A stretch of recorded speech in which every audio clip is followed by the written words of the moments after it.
what appealed to me was that George Lucas, who wrote it and also directed it, didn't want a damsel in distress, didn't want your stereotypical princess, you know, sort of a victim, frightened, incapable of dealing with the situation without the guys. So he wanted a fighter. He wanted someone who was independent, and that's what appealed to me about that part, yeah. When you read the script, which I imagine was several years ago now, what was your reaction? Because it is, I'm sure then it must have seemed, to some extent anyway, a pretty bizarre kind of film. Well, I wanted to know what the lunch breaks were going to be like, you know, when they said cut, and here you were sitting around with three-headed monsters and people with hairdryer heads and so on.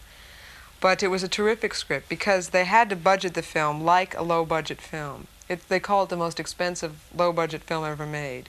They had to plan every shot because they were going to have to devise all sorts of new things for the special effects. They only had, and I say only, but for special effects it's not much, $3 million. It's a $10 million film. They devised a whole new method for shooting the special effects, which was computerized. And they would have a memory, and it would just shoot the thing on against a blue screen over and over for about a year to perfect all of the things, the blowing up of certain portions of the planets and so forth. It took a long time to do all that.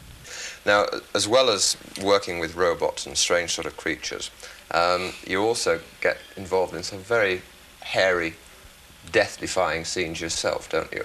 I'm thinking in particular when you fly across that chasm with the handsome hero Luke. How did you feel about that? I mean, I presume you did it, did you? It was you.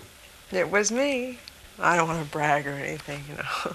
No, it was difficult to do because it was about 30 feet up, and they had a brace on Mark Hamill, who plays Luke, and one on me connected to him.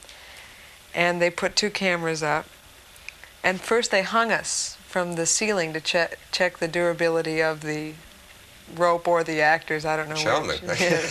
And the crew made fun of us. We just hung there helpless. And then we did the swing across, and I was very frightened, and we did it, and I liked it. But we did it right, so I didn't get to do it again and enjoy it. I just had to do it with all that anticipation.